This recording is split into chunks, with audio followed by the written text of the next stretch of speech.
Namasté, c'est Gabrielle. Je suis ravie de te retrouver pour une vidéo expliquant le recouvrement d'âme et donc pourquoi nous perdons des parts d'âme au fil de nos incarnations.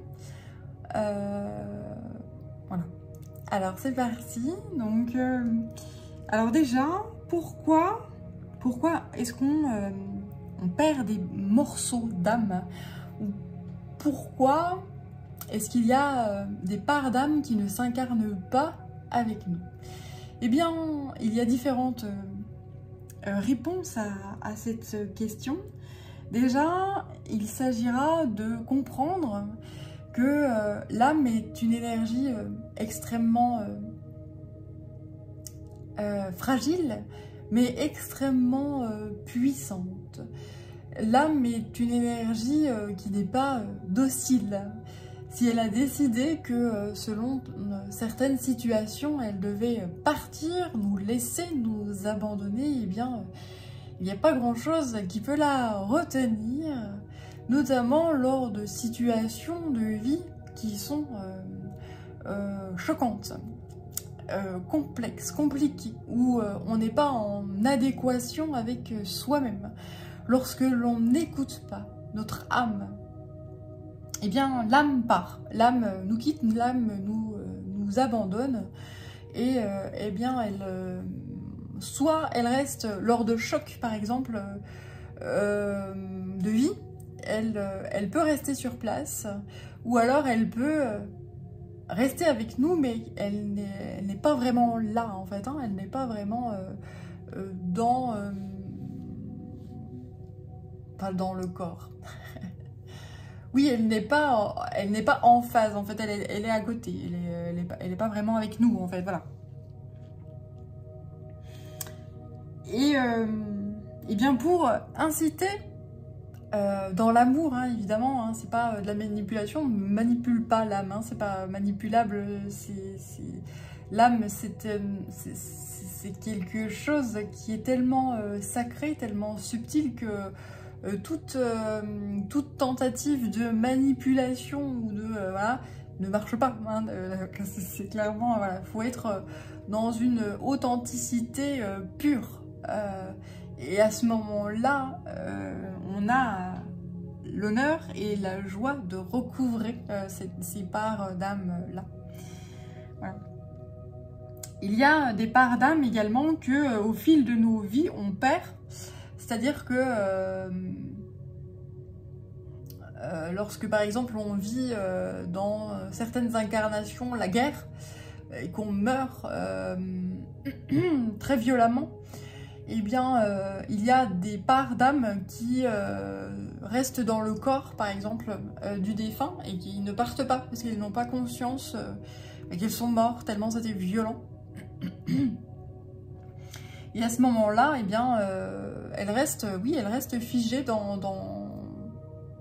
reste figée dans le corps, même suite pardon, c'est pas très glamour, mais voilà, même suite à la décomposition du corps, en fait, il y a une forme d'attachement au lieu, en fait, hein, voilà.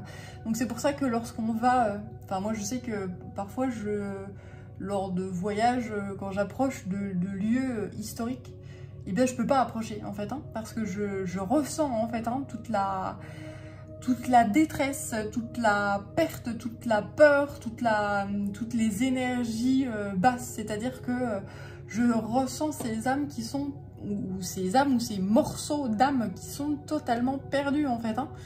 Et donc bah moi ça me transperce en fait, hein, ça me bouleverse parce que je ressens tout ça.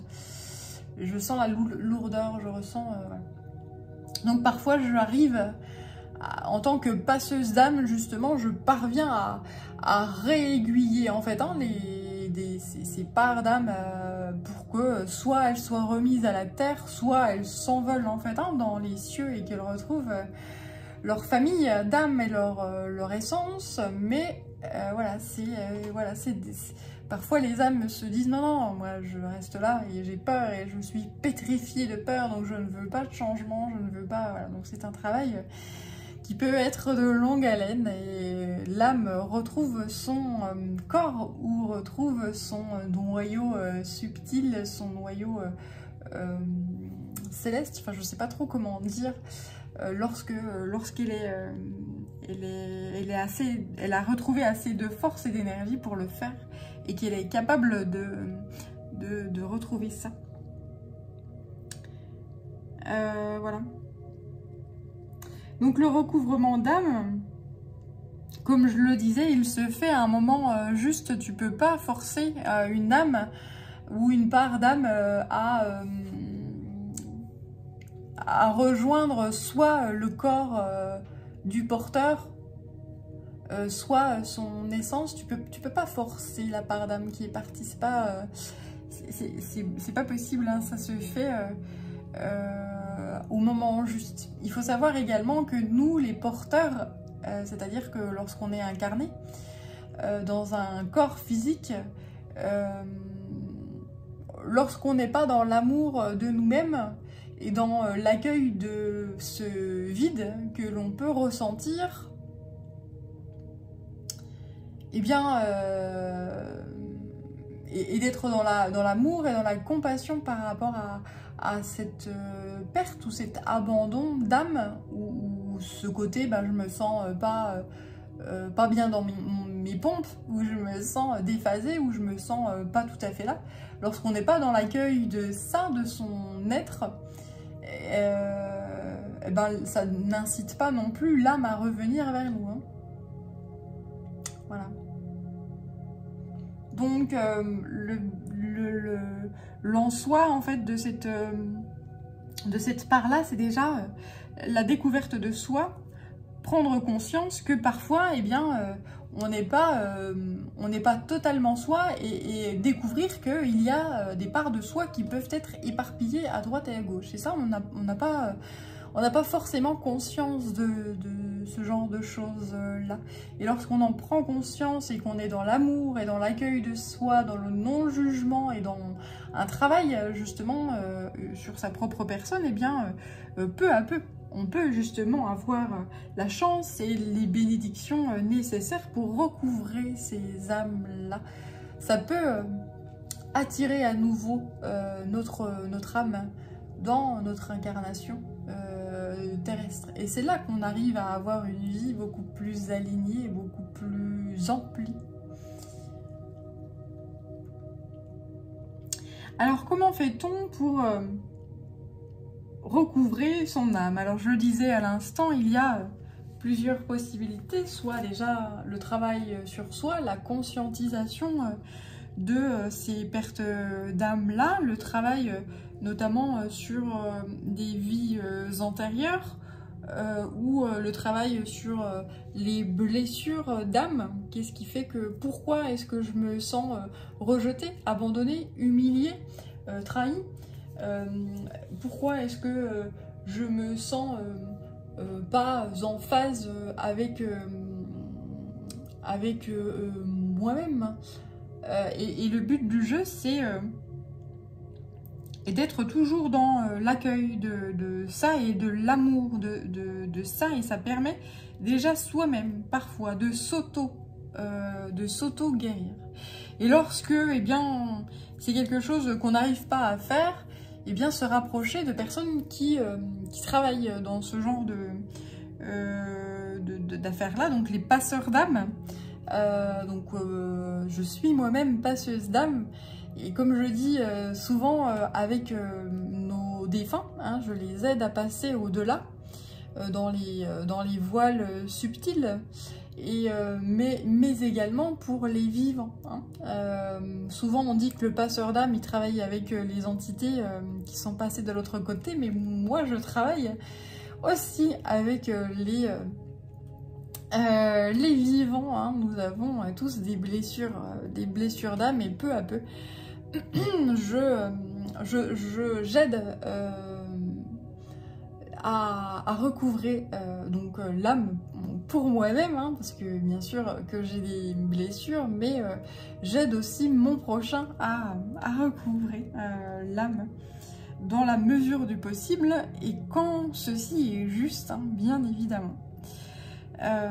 parfois ce n'est pas l'heure. Et ça, on peut pas forcer, hein, comme je disais, on peut pas forcer l'âme à revenir lorsqu'elle ne veut pas et lorsqu'on n'est pas assez dans l'amour de soi-même. Voilà, donc si tu as envie de me contacter, si ceci te parle, tu peux me contacter sur yel3d@gmail.com et puis on peut échanger et voir ensemble eh bien s'il est l'heure pour toi de faire des rituels spécifiques ou donc moi j'utilise différents outils, hein, donc le travail énergétique, la cartomancie, la lithothérapie, voilà, il y a plein d'outils que j'utilise pour aider à passer ces caps assez fondamentaux dans la vie, voilà.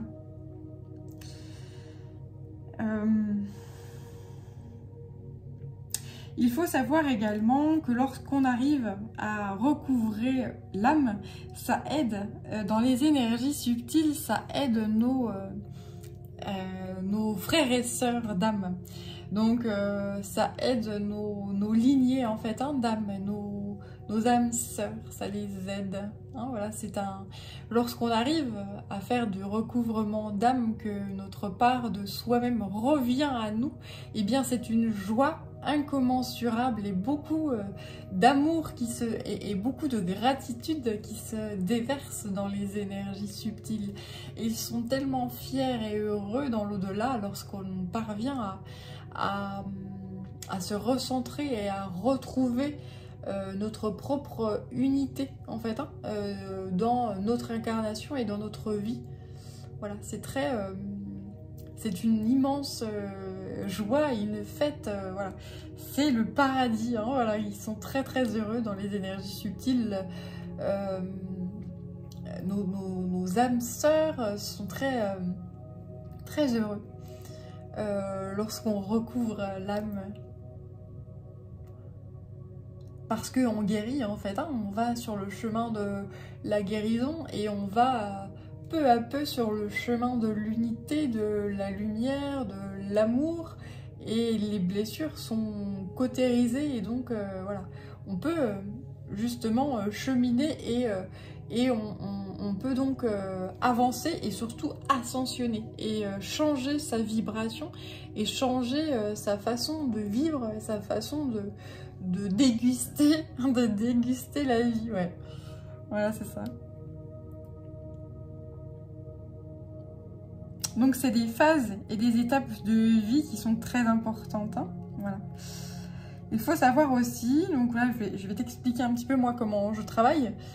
Souvent, alors moi qui suis passeuse d'âme, souvent je fais ça parce que je dégage ce genre d'énergie là. Il y a des gens qui viennent dans ma vie et qui passent dans ma vie et qui changent totalement de vie parce que je leur ai apporté en fait cette énergie là et je leur ai consciemment ou inconsciemment donné cette pulsion là de changement de vie et de changement de vibration.